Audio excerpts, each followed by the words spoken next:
Selamat pagi, Bapak dan Ibu. Terima kasih telah hadir. Kita tunggu 5 menitan lagi ya untuk Selamat menunggu pagi, Bu peserta yang Junas. lain hadir. Terima kasih.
Baik, selamat pagi dan selamat datang Bapak Ibu peserta webinar. Sebelumnya, terima kasih sudah meluangkan waktu untuk hadir di acara yang diselenggarakan oleh KMR. Perkenalkan, nama saya Julia yang akan memandu webinar hari ini. Sebagai pengantar, izinkan saya memperkenalkan sedikit tentang KMR. KMR adalah konsultan perizinan usaha yang bergerak di bidang pangan, kosmetik, obat tradisional, suplemen, serta obat-obatan. Kami menyediakan berbagai layanan seperti pengurusan sertifikat CPPOB, CPKPB, CPOTB, izin edar pangan, izin edar pangan, notifikasi kosmetik, izin edar PKRT, hingga sertifikat ISO seperti ISO 22000, FFSC 22000 versi 6.0, dan ISO 9001. Sepanjang bulan Mei dan Juni ini, KMR menyelenggarakan rangkaian webinar series di mana bulan Mei akan berfokus pada industri kosmetik dan bulan Juni akan berfokus pada industri makanan. Selain itu, kami juga menyediakan layanan in-house training yang dapat disesuaikan dengan kebutuhan usaha Bapak atau Ibu sekalian. Sebagai apresiasi atas partisipasi Bapak dan Ibu dalam webinar ini, KMR memberikan promo diskon hingga 2 juta rupiah untuk layanan konsultasi khusus bagi peserta webinar hari ini. Sebelum kita mulai, mohon kesediaannya untuk mengisi daftar hadir yang sudah kami bagikan di kolom chat. Nantinya jika ada pertanyaan selama sesi berlangsung, Bapak dan Ibu bisa menuliskan di kolom chat atau menggunakan fitur raise hand saat sesi tanya jawab. Dan izinkan saya memperkenalkan narasumber kita kali ini, yaitu Ibu Siti Nur Fitriana. Beliau adalah lead consultant di KMR yang telah berpengalaman luas dalam mendampingi UMKM memperoleh berbagai jenis perizinan usaha dan perizinan produk. Untuk waktu dan tempatnya silahkan Ibu. Oke, selamat pagi. Terima kasih Julia. Selamat pagi Bapak Ibu. Assalamualaikum warahmatullahi wabarakatuh. Sehat Bapak Ibu? Waalaikumsalam warahmatullahi wabarakatuh. Oke. Alhamdulillah Ya, baik. Sehat. alhamdulillah. Ya. Waalaikumsalam warahmatullahi wabarakatuh. Waalaikumsalam. Terima kasih Bapak Ibu sekalian yang sudah hadir pada webinar pagi hari ini ya. Jadi pagi hari ini kita akan membahas tentang cara daftarin produk pangan olahan ke BPOM gitu ya. Nah, perkenalkan saya Siti Nur Fitriana. Saya adalah seorang sebelumnya saya mungkin sambil share screen dulu deh ya. Sebentar. Oke. Saya adalah Siti Nur Fitriana, bisa dipanggil Rina juga. Saya adalah seorang konsultan dan trainer di bisnis pangan di KMR Training and Consulting. Saya sudah bekerja 10 tahun lebih di industri pangan, herbal, dan kosmetik, khususnya di bidang pengembangan produk, produksi, quality assurance, dan marketing. Saya juga sebelumnya mengawali karir sebelum jadi regulator ini sebagai fasilitator Badan POM.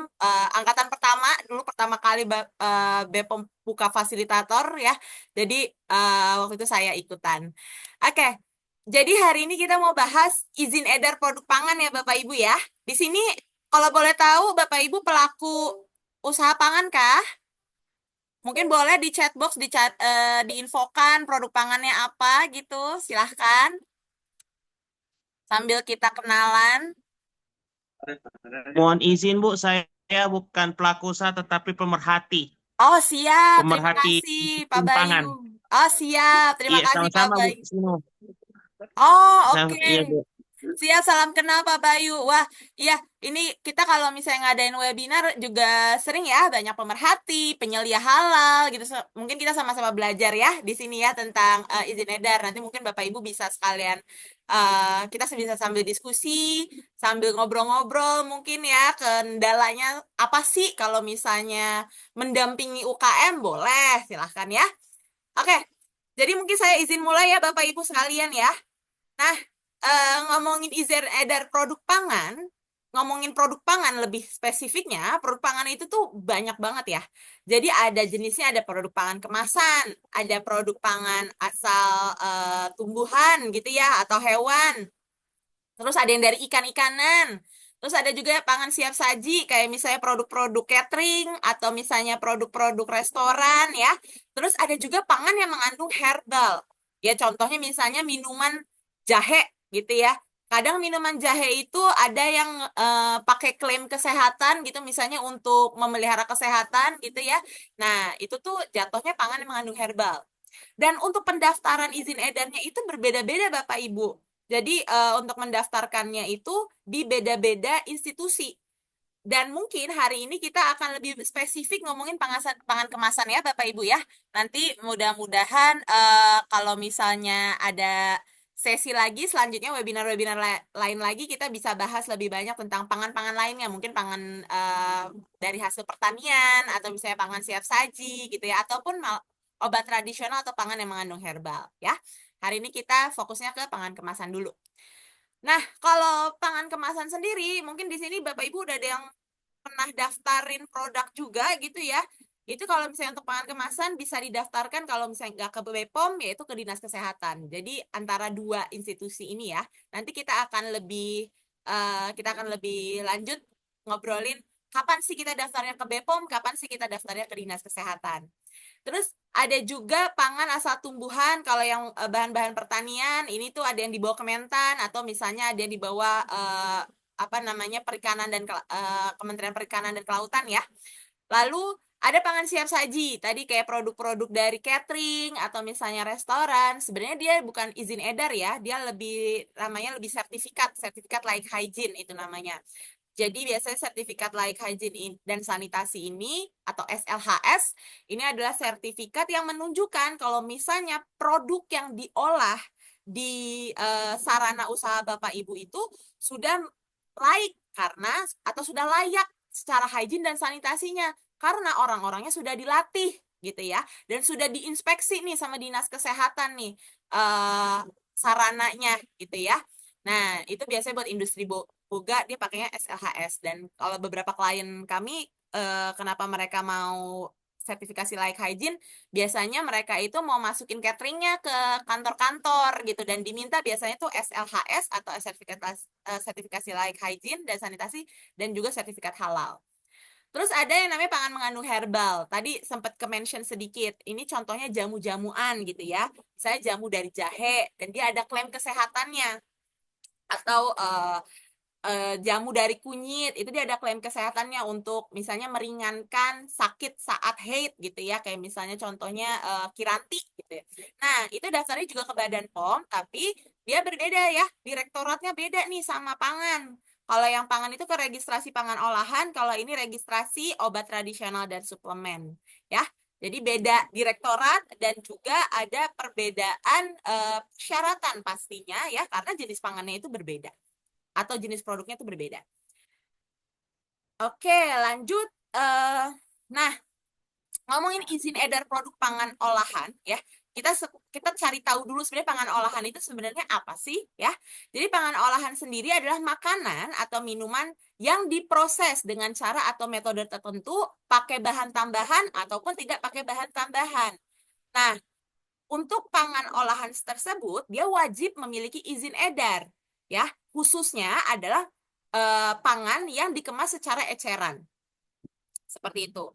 Apa sih kemasan eceran? Ada yang tahu Bapak Ibu? Pangan yang dikemas secara eceran itu adalah pangan yang biasa dijual retail, ya, langsung ke customer atau ke direct consumer. Ya, dia tidak dia langsung dipakai sama direct consumer atau kayak kita nih pengguna langsung gitu ya kemasan eceran. Nah, itulah yang wajib izin edar, ya. Nah, ada dasar hukumnya Bapak Ibu. Dasar hukumnya ada beberapa dari UU-nya dulu ya. UU-nya itu nomor 18 tahun 2012 tentang pangan. Terus ada PP nomor 86 tahun 2019. Ada Perkab POM-nya nomor 27 tahun 2017 dan sudah diperbarui di nomor 7 tahun 2021. Ini tentang pendaftaran pangan olahan. Terus juga ada pemberian sertifikat PIRT di Perkab POM nomor 22 tahun 2018. Jadi Bapak Ibu, mungkin di sini yang pemerhati atau pendamping ketika ingin membantu khususnya pelaku usaha, ini Bapak Ibu harus aware nih terhadap regulasi-regulasi pemerintah ya, khususnya kalau misalnya bisnisnya pangan, ya itu yang terkait dengan registrasi pangan. Ini Bapak Ibu bisa cari tahu di JDIH ya, di websitenya di JDIH Badan POM, itu bisa dicari nih peraturan-peraturan ini. Oke, nah terkait pendaftaran itu tuh kita seperti biasa seperti yang tadi saya sebutkan itu pertama bisa ke Badan POM. Kalau ke Badan POM itu nomor izin edarnya kalau untuk pangan itu MD. Kalau MD itu makanan dalam negeri. Nah, atau ML itu adalah makanan luar negeri. Nanti ada nomornya setelah itu ya. Jadi misalnya contohnya MD XXXX gitu ya. Nah, sedangkan untuk produk yang didaftarkan ke Dinkes atau Dinas Kesehatan, nanti nomor yang keluar itu adalah PIRT XXXX. Gitu. Untuk nomor izin edar sendiri mereka masing-masing berlaku 5 tahun. Oke, sebelum kita lanjut nih lebih dalam tentang pendaftaran izin edar, ini saya mau info dulu. Mungkin di sini Bapak Ibu sudah ada yang tahu ya perbedaan sertifikasi halal sama izin edar terutama ya, izin edar pangan olahan. Karena kami suka bertemu beberapa pelaku usaha, khususnya usaha mikro kecil gitu ya, yang menganggap sertifikasi halal dan juga atau ID halal itu sama kayak nomor izin edar BPOM atau Dinkes gitu ya. Mereka merasa, iya saya kan baru diaudit itu atau saya baru dapat halalnya gitu. Ngerasa kayaknya tuh halal sama ID halal sama BPOM itu sama. Padahal itu berbeda ya Bapak Ibu ya. Mungkin di sini ada yang penyelih halal juga. Jadi kalau ID halal itu ada terdapat di sertifikat halal, yang mana sertifikat halalnya itu dikeluarkan sama BPJPH atau Badan Penyelenggara Jaminan Produk Halal. Dan untuk mendapatkan sertifikat halal itu tuh kita mengacu ke sistem jaminan produk halal gitu ya. Jadi acuan kita untuk menjalankan untuk menjalankan proses produksi dan lain-lain itu harus sesuai sama SJPH. Sedangkan si izin edar BPOM ini ya, khususnya BPOM, ini dikeluarkan oleh Badan POM ya. Ini merupakan nomor registrasi, kalau bisa kita bilang ini nomor registrasi produk yang dikeluarkan Badan POM. Nah, acuannya itu ada bermacam-macam. Acuannya ada pedoman CPPOB, nanti kita akan bahas, atau pedoman cara produksi pangan olahan yang baik gitu ya. Atau misalnya peraturan Badan POM lainnya terkait dengan produk. Misalnya cara menggunakan bahan tambahan ya, atau misalnya produknya itu pakai pengawet gitu ya. Pengawet boleh nggak Bapak Ibu dipakai di pangan? Ada yang tahukah pengawet kira-kira boleh nggak dipakai di pangan olahan? Kayaknya boleh ya Bu ya? Kayaknya boleh, memang boleh, asal itu tuh ada ini ya, ada persyaratan cara pakainya. Dan khususnya pengawet itu kalau misalnya dia double gitu ya, itu tuh misalnya kayak kita pakai biasanya pengawet yang ada di produk pangan tuh benzoat, sodium benzoat atau potasium sorbat ya, itu ada cara pakainya, itu ada hitung-hitungannya seperti itu ya. Nah, itu kita harus mengacu tuh ke peraturan Badan POM tentang bahan tambahan. Jadi kalau mau daftarin produk, pastikan ya kalau kita pakai bahan tambahan itu udah sesuai sama perka itu. Atau misalnya kita mengacu ke peraturan Badan POM tentang cemaran. Ada cemaran macam ada cemaran mikroba dan cemaran logam, cemaran kimia gitu ya. Nah, kita mengacu nih sama perka BPOM itu agar produk kita bisa diterima dan dapat nomor izin edarnya. Ya. Jadi ya ini adalah dua hal yang berbeda lagi ya. Tadi ID halal itu ada di sertifikat halal dikeluarkan BPJPH, dan untuk dapetin itu kita mengacunya ke SJPH atau sistem jaminan produk halal. Sedangkan izin edar Badan POM ini dikeluarkan oleh Badan POM dan persyaratannya itu mengacu ke tadi pedoman CPPOB atau perka BPOM lainnya terkait produk, biar nomor registrasinya bisa diterima atau bisa dikeluarkan oleh Badan POM. Gitu. Oke, nah tadi saya juga udah mention kalau misalnya izin edar pangan olahan kan tadi dikeluarkan oleh Dinas Kesehatan dan Badan POM ya. Nah, kapan sih kita tuh daftarinnya ke Dinas Kesehatan dan kapan sih kita daftarinnya ke BPOM? Jadi, kalau misalnya kita daftarin produk ke Dinas Kesehatan untuk dapat PIRT, itu ada syaratnya. Syarat pertama, produknya ini diproduksi secara manual hingga semi otomatis dan tempat usahanya itu di tempat tinggal. Ya, biasanya ini untuk usaha mikro. Jadi dia memang bersatu sama rumah tangga. Judulnya aja industri PIRT ya. Industri rumah tangga. Jadi tempat usahanya itu masih bersatu sama tempat tinggal. Sedangkan BPOM ini nih wajib untuk produk-produk yang di luar ini pastinya dan produk-produk yang ini ya. Jadi pangan olahan yang dijual secara kemasan eceran ya. Tapi ada syaratnya lagi, dia tuh bentuknya berupa pangan fortifikasi, wajib SNI, dia bisa bahan tambahan pangan gitu ya, dan lainnya. Nah, kalau ini ada pangan yang tidak wajib didaftarkan ya. Misalnya dia masa simpan kurang dari 7 hari. Contohnya kayak roti, risol gitu ya.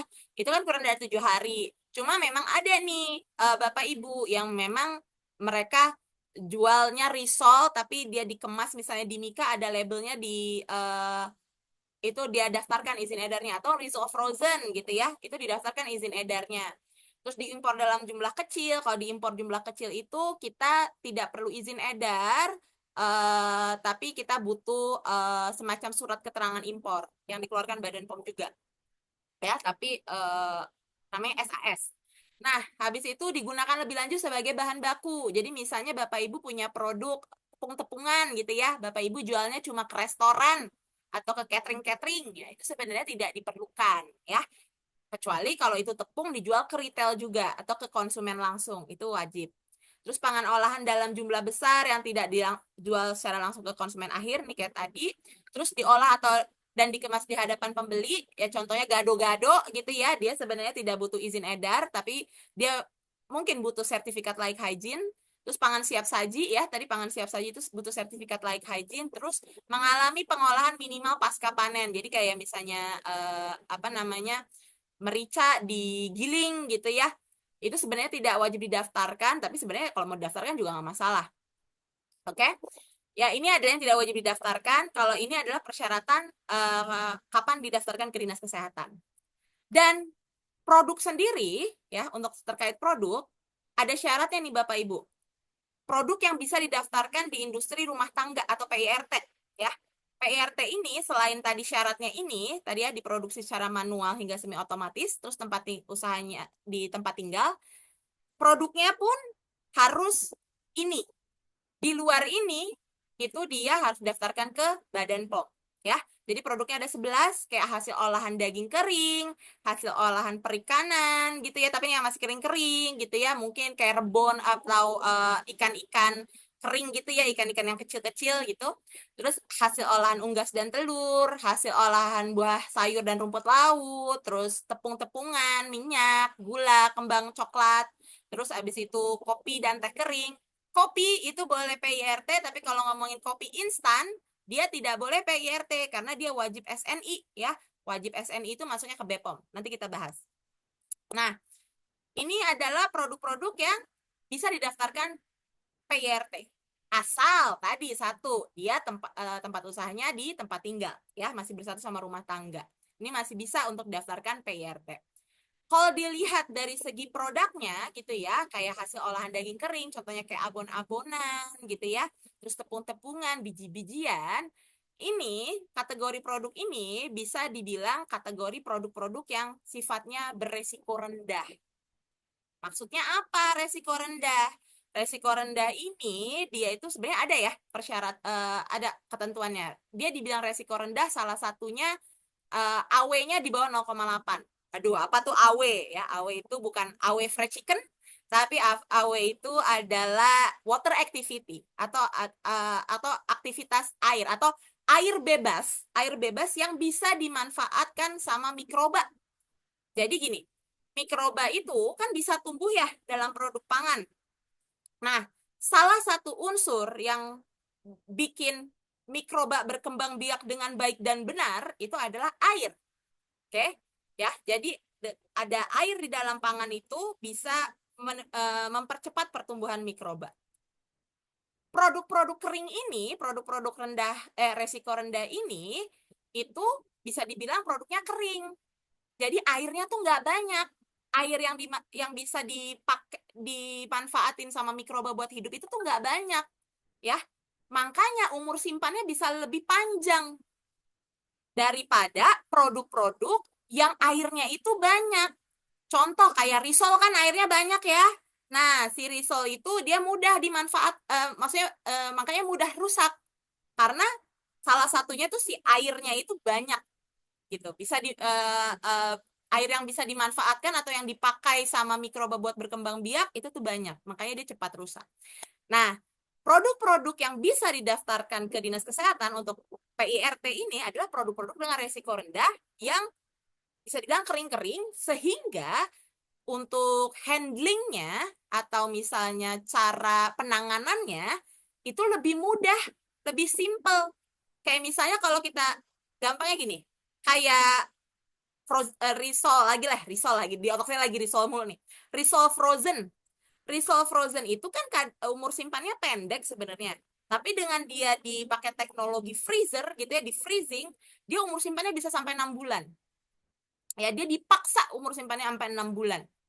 Oke, nah itu dari segi handling lebih ribet karena salah satunya nih yang simpelnya kita harus nyediain freezer lah ya, kan ada cost lagi di situ. Sedangkan kalau misalnya abon ya, abon kita nggak perlu lagi nyediain freezer. Abon itu bisa kita simpan di suhu ruang. Handlingnya lebih mudah ya.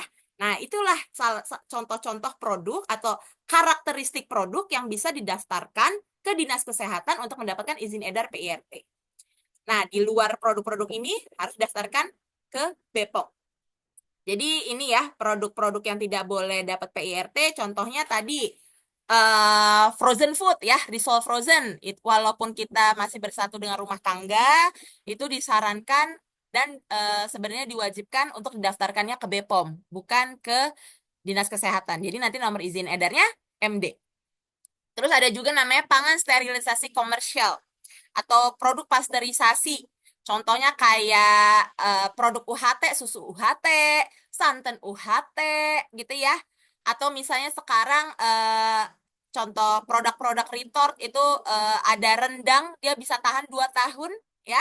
Dia pakai teknologi namanya sterilisasi komersial, pakai teknologi namanya retort ya. Itu nama jenis sterilisasinya sterilisasi komersial. Itu dia tidak boleh PIRT ya, dia harus BPOM gitu. Terus pangan diet khusus ya, yang misalnya ada klaim-klaim kesehatannya atau misalnya klaim-klaim pangannya misalnya untuk produk ASI booster, MPASI, formula bayi gitu-gitu ya. Itu harus didaftarkan ke Badan POM. Jadi gitu ya, yang ini. Jadi yang boleh PIRT hanya 15 produk ini ya, dan dia juga diproduksinya di rumah tangga. Selebihnya, kalau misalnya dia produknya bentuknya seperti yang sebelah kanan ini, berarti dia didaftarkannya ke Badan POM. Gitu. Nah, sebenarnya kenapa sih ini produk-produknya harus didaftarin ke BPOM gitu ya? eh Sekali lagi mungkin tadi udah sempat saya jelaskan kalau yang didaftarkan ke Dinkes itu yang handlingnya itu lebih mudah, resikonya tuh rendah ya, umur simpannya itu panjang. Sedangkan produk-produk ini handlingnya lebih susah gitu ya. Dia ini ada teknologi untuk memperpanjang umur simpannya. Jadi harus banyak yang dicek, banyak yang harus diverifikasi gitu ya. Dan juga handlingnya lebih sulit, makanya itu dihandlenya sama Badan POM.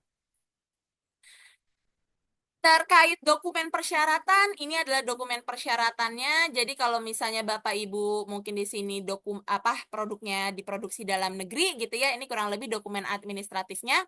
Untuk nomor 1 sekarang istilahnya namanya IPCPPOB ya, izin penerapan CPPOB atau IPPMR, izin penerapan program manajemen resiko. Nanti kita akan bahas ini lebih lanjut. Terus kalau misalnya Bapak Ibu maklon atau misalnya Bapak Ibu ngontrak produksinya di pabrik orang gitu ya, kontrak gitu. Nah, itu namanya maklon, istilahnya berarti dibutuhkan surat kerjasama maklon.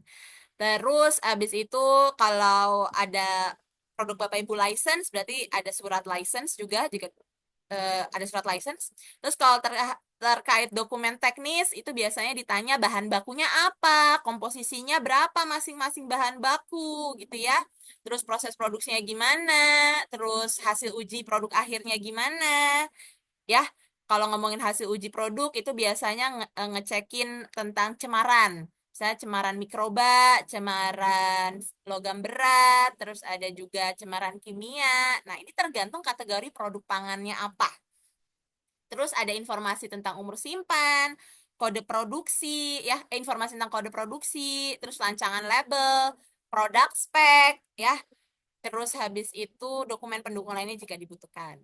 Sedangkan kalau produk impor itu izin pertama yang dibutuhkan adalah SMKPO ya. Ini kurang lebih kayak izin sarana gudangnya gitu ya. Habis itu ada sertifikat GMP. Sebenarnya sertifikat GMP ini nih sama nih kayak CPPOB.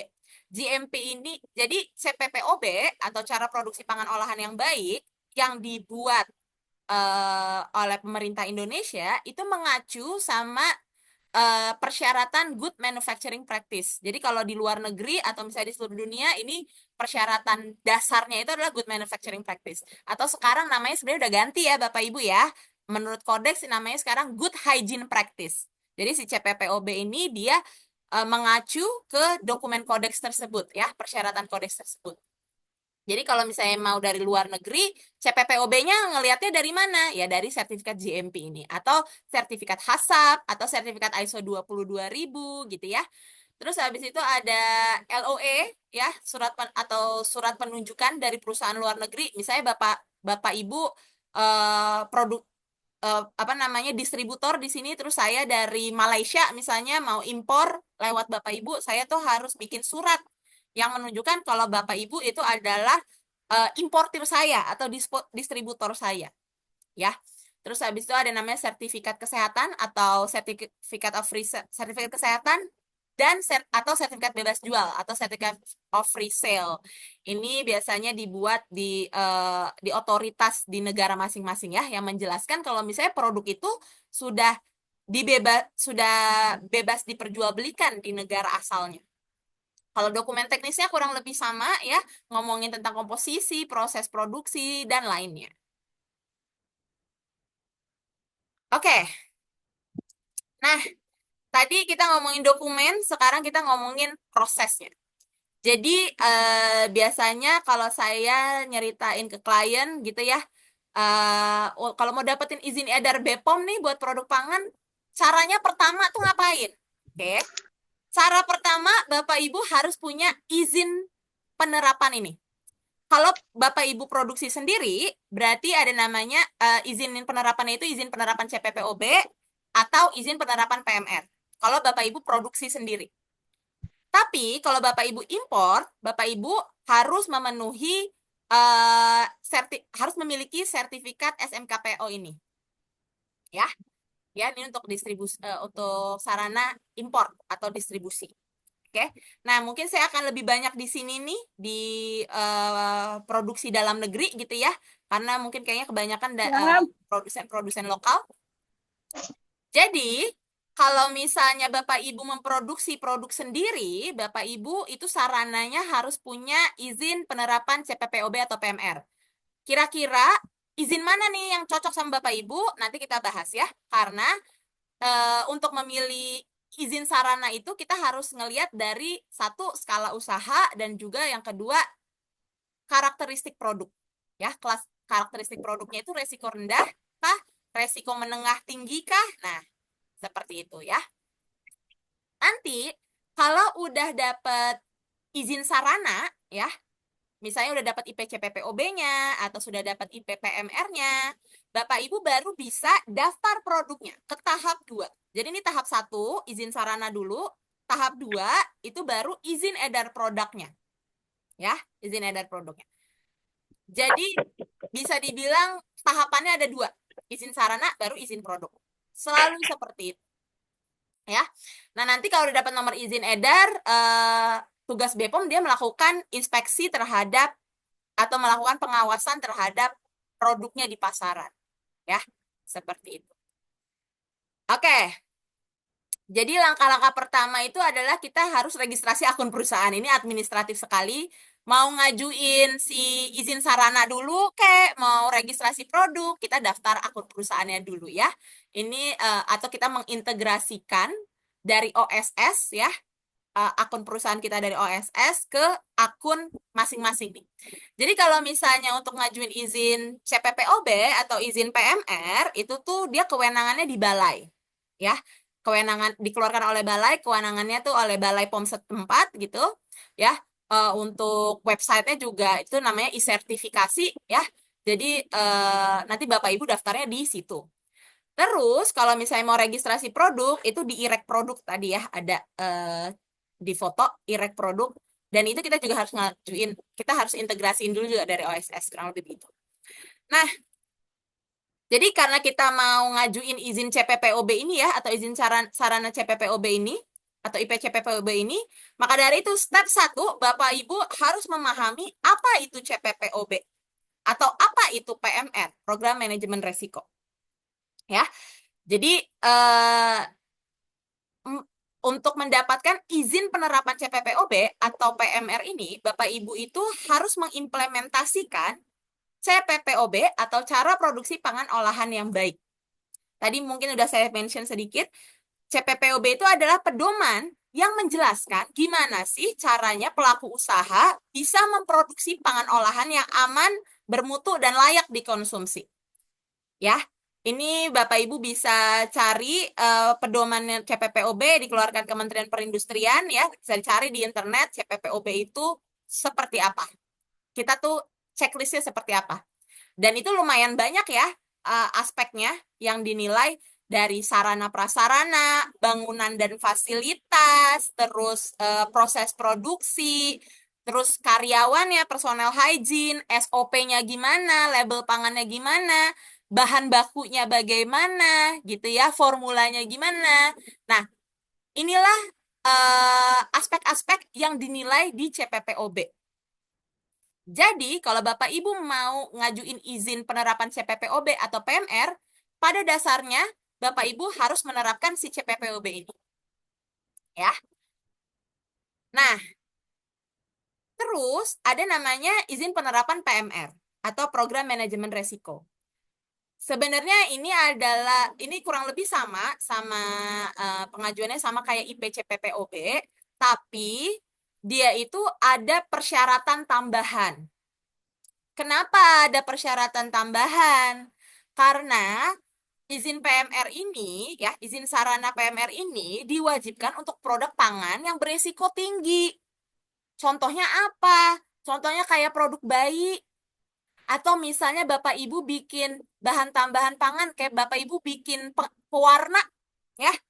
Atau Bapak Ibu bikin tadi rendang pakai retort, jadi dia tahan 2 tahun. Ya, atau pangan sterilisasi komersial. Pangan-pangan ini beresikonya tinggi. Dilihat dari siapa yang menggunakan, terus dilihat dari proses produksinya, gitu ya. Dan cara menggunakan produknya, ya. Tiga produk ini dikategorikan beresiko tinggi. Makanya kalau Bapak Ibu ada memproduksi produk ini, Bapak Ibu izin sarananya itu harus IPPMR. Jadi kalau PMR ini selain Bapak Ibu implementasiin CPPOB, itu ada persyaratan lainnya. Ada persyaratan, ada tingkatan lainnya. Ya karena produknya resikonya tinggi banget. Tapi kalau misalnya frozen food tadi ya, misalnya risol frozen, itu IPCPPOB cukup. Ya. Jadi penerapan CPPOB ini tanpa persyaratan lainnya itu cukup. Oke. Dan untuk mendapatkan IPPMR ini sebenarnya khususnya untuk mikro kecil gitu ya, karena Indonesia itu paling banyak usaha mikro kecilnya, ya. Maka dari itu pemerintah memberikan kemudahan untuk penerapan PMR ini bisa dilakukan bertahap.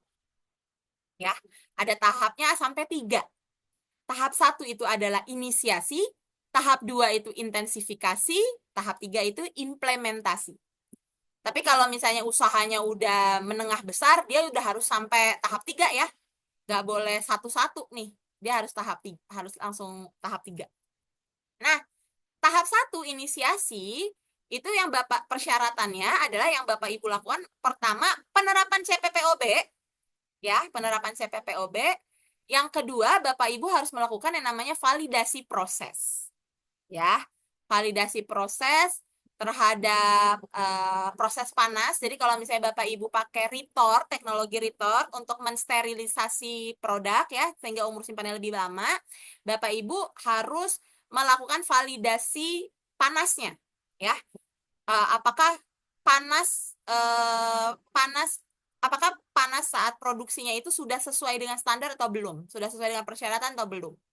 Dan dilakukannya secara bisa konsisten atau enggak. Jadi itu ada proses validasinya. Atau misalnya validasi formula. Ya. Khususnya misalnya untuk produk-produk bayi, produk-produk bahan tambahan pangan ya. Jadi itu akan divalidasi formulanya. Jadi kalau untuk usaha mikro kecil kita bisa sampai tahap inisiasi dulu. Setelah dapat tahap inisiasinya sudah keluar gitu ya, IPPMR tahap 1-nya sudah keluar, Bapak Ibu bisa langsung nih daftar izin edar produk. Tidak perlu sampai tahap 3. Oke? Itu untuk mikro kecil. Nah, selanjutnya secara paralel gitu ya, Bapak Ibu mulai melakukan bertahap, tahap 2, tahap 3 ya. Jadi kalau tahap 2 tadi kan tahap 1-nya tuh cuma kita nerapin CPPOB. Sama kita memvalidasi panas contohnya ya. Tahap 2 itu Bapak Ibu juga harus melakukan harus mengimplementasikan. Pertama melakukan analisa dan mengimplementasi HACCP atau Hazard Analysis Critical Control Point. Kita menganalisa bahaya yang ada dari awal produk dari awal bahan baku itu kita terima sampai proses distribusi, kira-kira ada bahaya apa yang kemungkinan terjadi pada produk kita. Nah, kita analisa tuh dengan cara melakukan analisa resiko, ya, itu ada guide-nya untuk HACCP. Lalu kita implementasikan, kita cari titik kritisnya. Oh, ternyata kritisnya ada di proses A, B, C, D, E, F, G gitu ya. Nah, itu nanti kita evaluasi lah proses hasil analisa risikonya. Jadi ada tahapan keduanya itu ditambah sama HACCP. Nanti di tahap ketiga itu ditambah dengan sistem manajemen mutu. Biasanya ini diwajibkan audit, ya, audit internal. Audit internal setahun sekali, ya, sarana usahanya.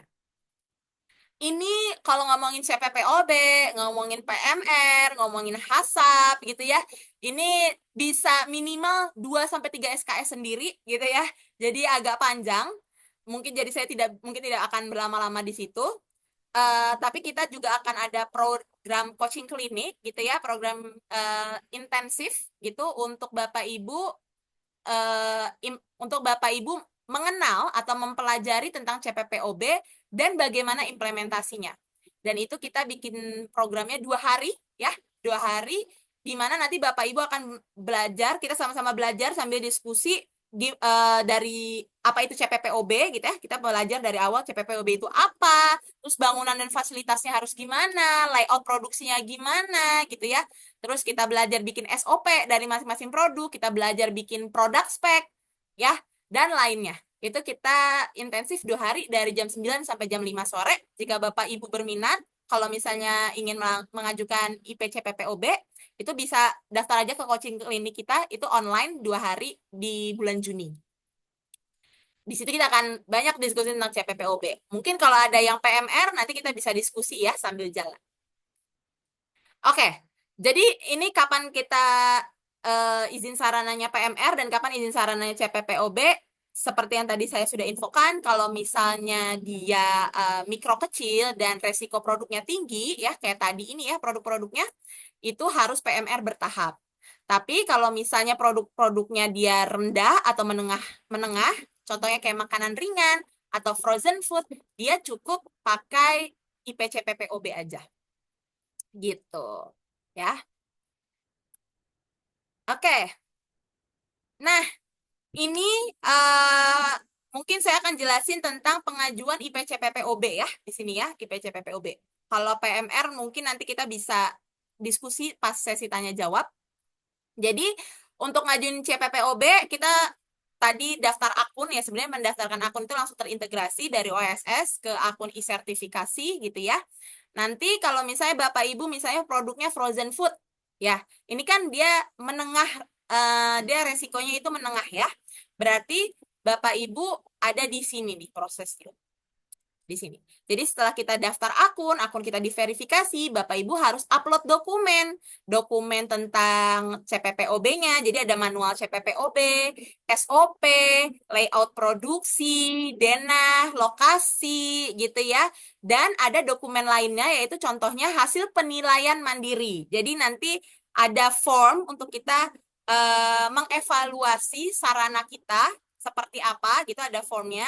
Nah, nanti itu kita upload. Kalau misalnya Bapak Ibu ikut coaching klinik, nanti kita akan bahas gimana sih cara ngisi formnya gitu.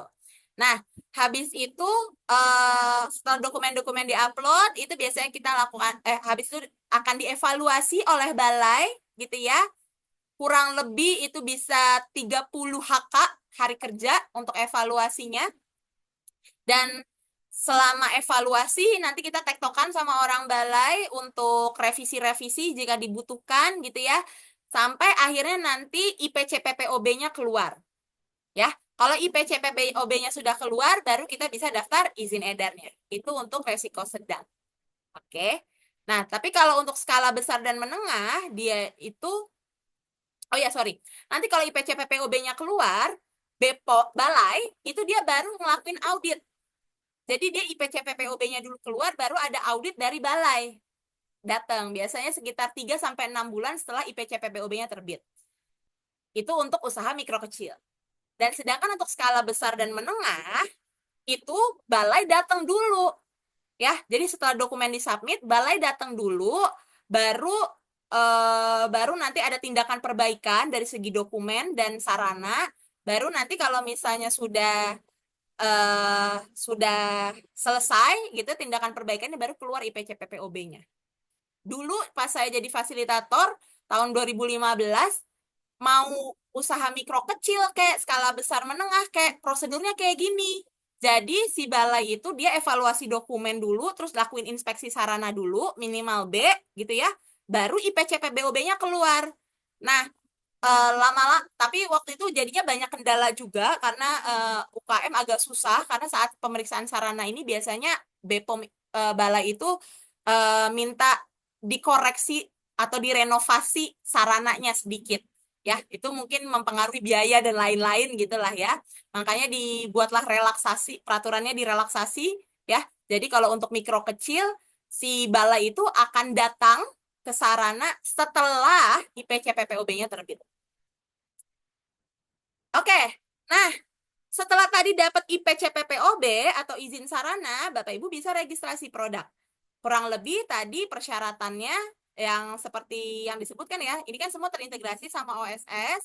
Nanti setelah sudah terintegrasi di akun IREK itu, kita baru masukin persyaratan teknis tentang produknya. Jadi kayak komposisinya, proses produksi, penjelasan kode produksi, terus penjelasan umur simpan, rancangan label, dan lainnya, spesifikasi bahan, dan lainnya. Nah, itu tergantung ya, kalau misalnya kayak resiko sedang dan tinggi, nih misalnya kayak produknya pakai pengawet, pengawetnya itu ada batas maksimumnya gitu ya, ada batas maksimumnya kayak misalnya penggunaan nitrit, atau misalnya benzoat, itu kan ada batas maksimumnya. Nah, itu tuh dievaluasinya agak lebih lama dengan produk yang dia tidak ada BTP. Biasanya kalau dia tanpa BTP itu dia bisa keluar langsung gitu. Oke, sekian penjelasan tentang izin edar BPOM-nya. Mungkin saya kembalikan ke moderator, kita lanjutkan ke sesi question and answer, tanya jawab ya. Silakan moderator, terima kasih. Baik, terima kasih atas paparannya. Silahkan yang mau tanya bisa dituliskan di kolom chat ataupun mau langsung atau raise hand. Ini ada satu penanya nih, Bu. Iya, Katanya kalau ingin impor produk pangan, apakah harus memiliki CPPOB? oke. Ya, jadi Ibu kalau misalnya produknya impor, tadi mohon maaf ya yang impor tidak terlalu banyak karena yang lokal itu lumayan banyak penjelasannya. Jadi saya jelaskan di sini. Jadi kalau jadi kalau untuk produk impor itu dia butuh namanya sertifikat SMKPO, singkatan dari Sistem Manajemen Keamanan Pangan Olahan ya. Ini yang dilihat adalah sarana distribusinya atau sarana gudangnya. Gitu. Nanti ada auditnya sendiri sih ini. Tapi di sarana distribusinya. Namanya SMKPO. Begitu. Baru kalau udah dapat ini kita bisa lanjut ke izin edar. Ini maaf Bu, berarti maksudnya jadi gudangnya akan diaudit gitu ya? Ya, kurang lebih seperti itu. Oh, Jadi berarti kalau harus ini kan dia harus ngelihat punya gudang berarti ya? harus punya gudang, betul. Oke. Jadi ini kita harus punya gudang di sini. Kalau yang dilihat sarana produksinya di sarana gudangnya, gitu. Oke, ada lagi mungkin, Baik, Bapak Ibu, Ibu. terima kasih. Sama-sama. Bu, kalau mengurus PYRT dan halal bagi UMKM membutuhkan biaya berapa? Oke, jadi kalau kami biasanya, mungkin kami tidak bisa menyebutkan harga ya, eh, karena ini tergantung jumlah produknya. Jadi sebenarnya kalau kita mungkin bisa jelaskan komponen biaya, nanti mungkin Ibu bisa menghubungi admin kami untuk masalah kalau misalnya mau minta penawaran harga. Jadi pertama itu yang kita perlu tahu produknya apa dan berapa banyak ya.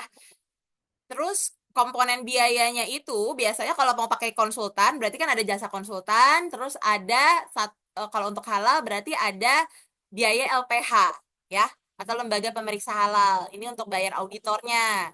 Nah, nanti ada biaya untuk pendaftaran biaya administratifnya untuk pendaftaran halalnya ya dibayarkan ke BPJPH gitu. Jadi itu komponen biayanya ya. Tapi kalau misalnya mau detail biayanya berapa, itu kami perlu tahu infonya tentang produknya apa, jumlahnya berapa, kalau misalnya jasa boga, berapa outlet gitu ya, seperti itu. Silahkan Ibu nanti boleh langsung dihubungi admin.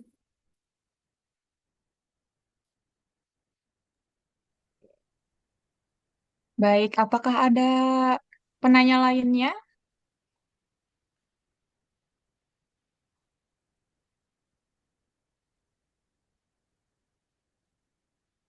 Kalau boleh tahu ini Bapak Ibu ada yang produsen kah? Mungkin bisa ditulis di chat box produknya apa, kira-kira butuh izin apa saja.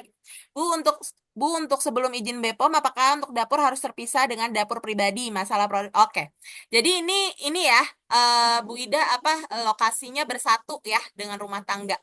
Iya, betul itu harus terpisah Ibu. Jadi kalau bisa ada ruangan tersendiri ya yang mana jadi gini sih, kalau asesor dari balai itu dia mengharapkan, misalnya memang bersatu sama rumah tangga nih, tapi ruangannya itu benar-benar terpisah, khusus produksi sendiri. Jadi memang untuk produksi ibu sendiri, dan pintunya untuk in and out barang atau produk yang keluar itu dia apa namanya in and out keluar dia tuh harus ada sendiri. Dia jadi berbeda lah sama pintu kita masuk masuk kalau ke rumah. Jadi ada pintunya sendiri, ada ruangannya sendiri, seperti itu. Oke, kalau akan masuk modern chain. Oh, apa menjawab Bu Ida? Mungkin ada pertanyaan lagi? Kalau enggak, mungkin izin moderator ini saya langsung jawab aja ya di chat box. Untuk Ibu Ida, kalau misalnya masih ada yang belum jelas, mungkin bisa di-chat kembali, nanti akan dijelaskan lagi. Terus kalau akan masuk modern chain seperti Alfamart, minimal penuh persyaratan apa aja? Oke, ini pertama Ibu produknya impor ya Bu Anita ya? Atau produknya lokal? Oh, Bu Anita, oke. Kayaknya Bu Anita produsen ya Bu ya?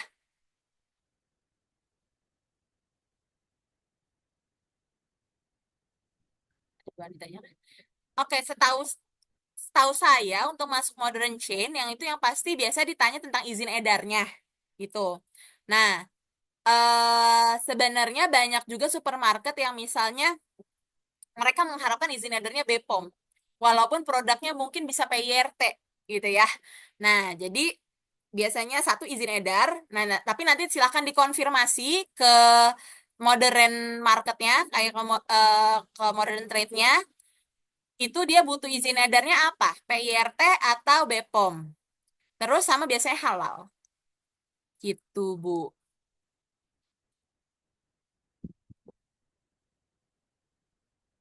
Saya khusus UMKM yang masih punya satu dapur. Bagaimana ya solusinya? Sama-sama Bu Anita. Oke, Bu Ida. Jadi solusinya biar mudah satu dapur gitu. Oke, mungkin ini kami kurang tahu rumahnya Ibu bagaimana ya. Jadi memang kalau mau, jadi kami juga ada nih yang klien yang dia memang dia bersatu sama rumah tangga dan kebetulan rumah dia ruko, Bu. Ruko. Jadi ruko lantai satu itu full untuk produksi. Terus kegiatan rumah tangga gitu ya, dapur rumah tangga itu dia di lantai dua. Itu kalau statusnya ruko gitu. Nah, sedangkan kalau misalnya mungkin rumah biasa, mungkin ibu kalau ada ruangan gitu, ruangan kosong gitu yang posisinya bisa, memang ini butuh renovasi ya Bu ya, renovasi sedikit. Apa namanya? Mungkin misalnya ibu punya garasi gitu ya, itu kalau memungkinkan, mungkin garasinya itu memang dikhususkan buat tempat produksi, itu bisa gitu kan. Kalau garasi in and out-nya tuh sendiri gitu kalau misalnya memungkinkan. Terus atau misalnya ibu ada lahan sedikit gitu ya di belakang rumah atau di luar rumah gitu ada perkarangan sedikit. Nah, itu mungkin bisa dibangun ruangan juga untuk produksi gitu kalau memungkinkan. Atau kalau yang lebih mudah sewa tempat di luar rumahnya gitu. Ya, kami paham sih ini step by step ya Bapak Ibu ya. Jangan sampai, jadi maksudnya gini, eh kita, saya juga punya produksi gitu, saya juga produsen, dan memang kalau saat ini untuk izin sarananya masih PIRT. Nah, tapi diterangkan menggunakan carport dibangun ya, menggunakan carport betul Bu Anita. Jadi bisa pakai carport, pakai garasi dibangun. Jadi apa, si carportnya, garasinya itu dibuat sendiri buat dapurnya. Ya, tapi ini bertahap ya Bapak Ibu. Saya paham kalau misalnya sebagai produsen, aduh ini banyak biayanya. Ya, step by step, tapi goalnya ya tadi, kita kalau bisa produknya MD. Jadi biar lebih mudah kita masuk ke modern trade. Karena tadi seperti yang saya infokan, untuk modern trade itu, walaupun produknya itu sebenarnya masih bisa PRT, tapi kadang mereka mintanya BPOM. Ya, gitu. Jadi mungkin bisa kalau ada carport Ibu, benar itu boleh dibangun sesuai arahan, tapi kan sebelum mungkin diberikan arahan juga Bapak Ibu, untuk membangun layout itu kan ada caranya ya, sesuai CPPOB ya. Itu harus sesuai sama alur ya, alur produksi, alur penyimpanan gitu ya. Nah, itu nanti kalau mungkin kalau Ibu mau, Ibu bisa ikut coaching klinik, nanti bisa kita bantu bikinkan layoutnya. Kita bisa diskusikan tentang layout gitu. Ada lagi mungkin Bapak Ibu?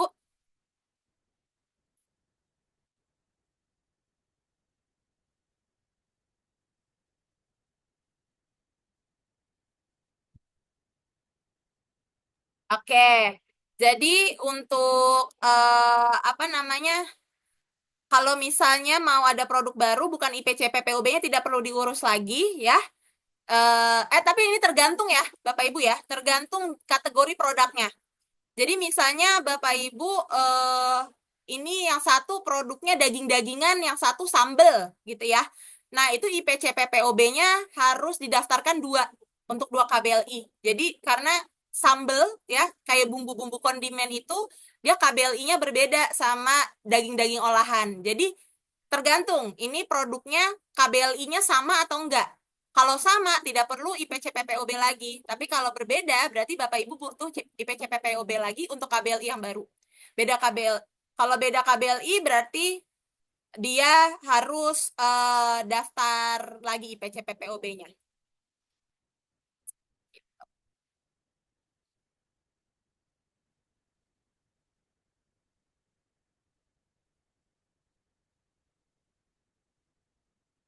Sama-sama. Ada lagi mungkin Bapak Ibu? Baik, ini ada dari Ibu Anita, mungkin tadi terlewat. Apakah alur barang dan orang harus berbeda? Oh, oke. Kalau UMK sebenarnya tidak, alur orang dan barang itu tidak masalah ya kalau tidak berbeda. Jadi eh, kami juga kemarin alur barang dan, oh oke, tunggu. Ini kalau misalnya untuk pintu keluar ya, ini ngomongin pintu keluar distribusi gitu ya, itu bisa mungkin kalau cuma punya satu pintu gitu ya, silahkan. Tapi ketika apa namanya, mau masuk ke sarana produksi atau area produksi, biasanya itu alur barang dan orang yang berbeda. Biasanya kayak alur barang itu misalnya dia pakai pass box gitu. Nah, kalau misalnya alur orang itu kita masuk pintu lain gitu. Atau misalnya kalau mau lebih baik lagi itu dari barang masuk sampai barang produk jadi keluar, antara alur barang sama orang itu dibedakan, itu lebih baik lagi. Nah, ini kita harus lihat dulu nih juga sarananya gitu, kira-kira bagusnya seperti apa. Tapi kalau untuk masuk ke area produksinya ya, area produksi berarti sudah di dalam bangunan, itu memang disarankan alur barang dan alur orang itu berbeda. Oke.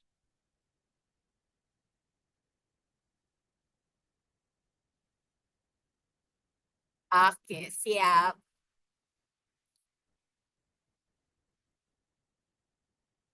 Ada lagi Bapak Ibu?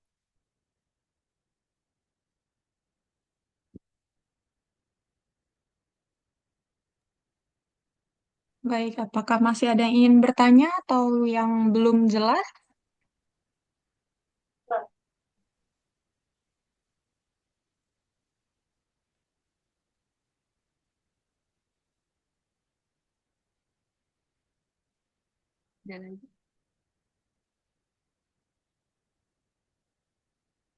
Ini ada dari Ibu Ida, untuk Iya, izin PIRT hanya untuk produksi yang kering atau ringan saja, contoh perkeripikan. salah satunya, Bu. Oke, salah satunya. Ya, ini sih yang PIRT, kurang lebih. Kan kalau keripik-keripikan itu adalah tepung dan hasil olahannya ya, Bu ya.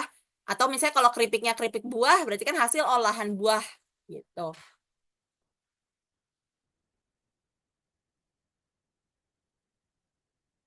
Oke. Ya, ini mungkin ada dari Pak Bayu ya. eh Mbak Julia izin ini mau, mau tanya penentuan ketahanan produk di tingkat retail, maka bagaimana bentuk strategi dari sisi teknologi dalam ukuran mutu produk?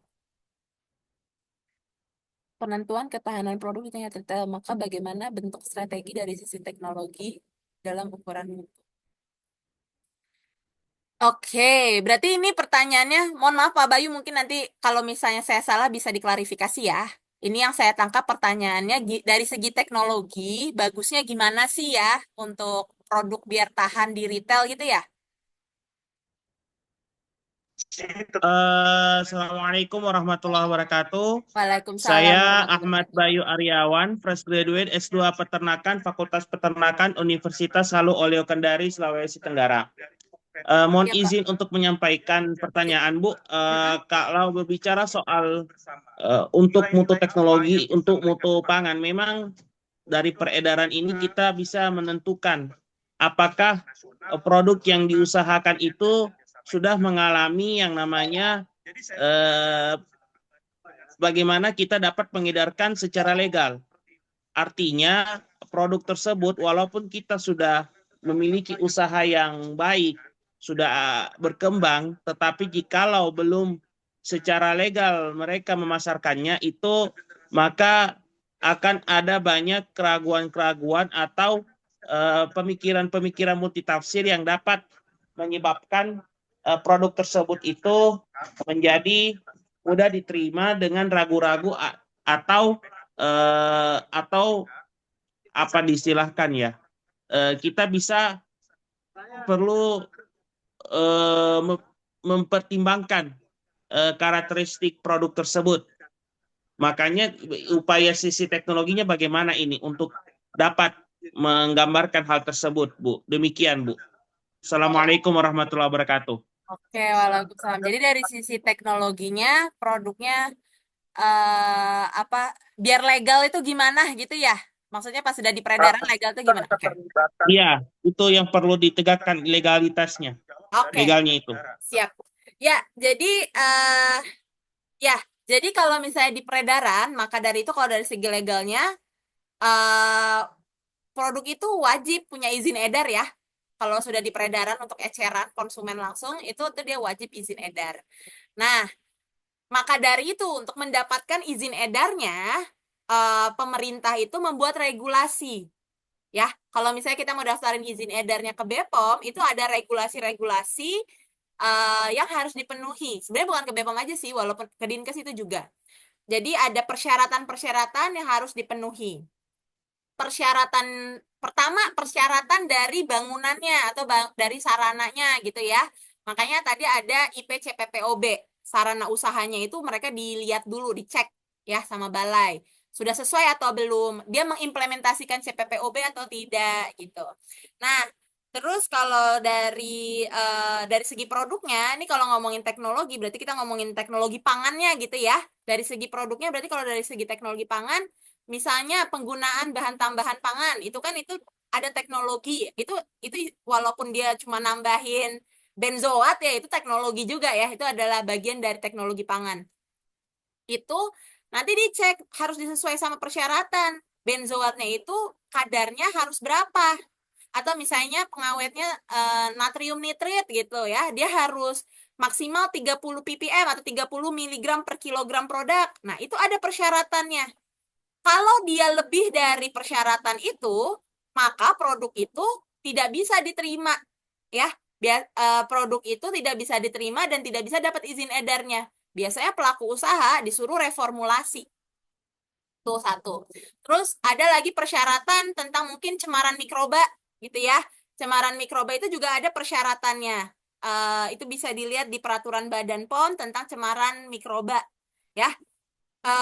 Dan persyaratannya itu tergantung dari kategori pangannya gitu lah ya. Nah, nanti kalau tidak memenuhi syarat, berarti produk tersebut tidak layak dapat izin edar. Produk tersebut mungkin harus diproses lebih lanjut gitu ya, atau misalnya harus dianalisa kira-kira kenapa sih ini misalnya E. coli-nya tinggi gitu ya. E. coli-nya kenapa tinggi nih? Nah, itu harus dianalisa sampai E. coli-nya memenuhi syarat. Nah, baru nanti kita bisa daftarkan, kita bisa upload hasil ujinya itu untuk didaftarkan izin edar. Baru izin edarnya bisa keluar. Terus kalau dari apa lagi ya?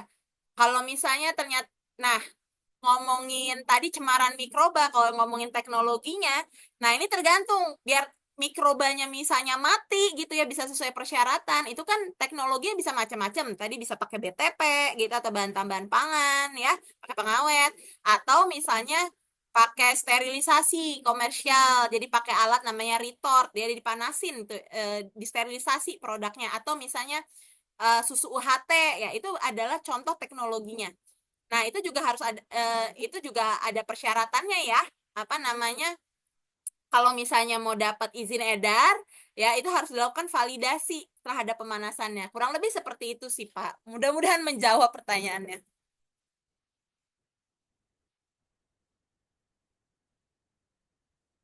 Oke, sudah menjawab, Pak? Oke. Kalau gitu mungkin saya langsung nih ke pertanyaan dari Bu Anita ya. Apakah produsen harus memiliki written sample? Harus. Ya.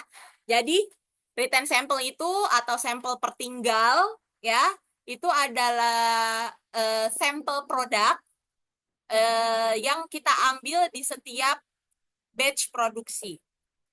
Yang gak usah ngambilnya misalnya kemasannya 500 gram atau produknya ada 1 kilo gitu. Kita nggak mesti written sampelnya 1 kilo. Yang penting harus ada produknya mungkin 100 gram gitu ya. Harus disimpan writtennya. Buat apa tuh sampel pertinggal? Itu tidak boleh dijual ya. Namanya juga sampel pertinggal. Sengaja ditinggal di sarana produksi ya buat ditinggal. Itu tidak boleh dijual biar kalau misalnya nanti Bapak Ibu ternyata ada komplain ya, ada komplain atau misalnya tiba-tiba ada penarikan dari pasar gitu ya, diketahui produknya Bapak Ibu, tiba-tiba kan BPOM kan dia ngelakuin pengawasan ya. Nah, tiba-tiba produk Bapak Ibu amit-amit astagfirullahaladzim gitu, jangan sampai itu ditambahin macem-macem gitu ya. Ya siapa tahu ya pas di peredaran gitu. Nah, Bapak Ibu punya buktinya tuh sampel pertinggal itu. Atau kalau ada komplainan, Bapak Ibu ada buktinya. Oh, sampel kalau berdasarkan sampel kita produknya tuh nggak kayak gini loh gitu. Itu fungsinya sampel pertinggal. Makanya produsen harus memiliki sampel pertinggal atau written sample.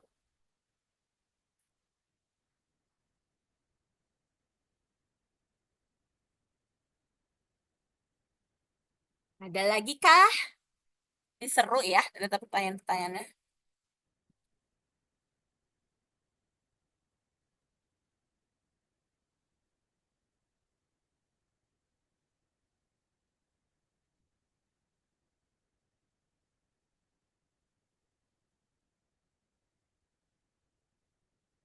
Oke, mungkin saya balikan ke moderator. Kalau gitu, kalau tidak ada pertanyaan lagi.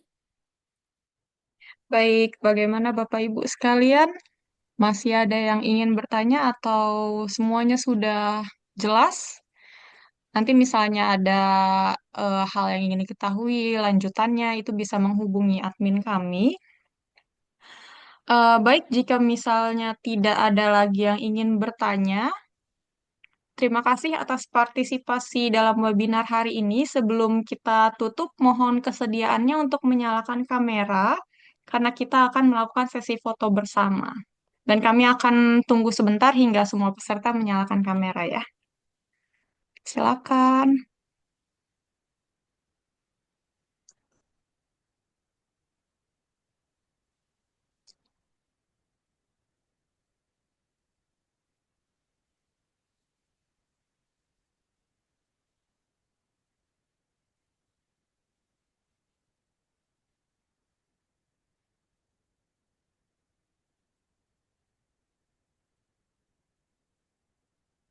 Baik, saya mulai ya. Oke, masih ada lagi mungkin yang memungkinkan untuk membuka kameranya? Oke, saya mulai ya. Satu, dua, tiga.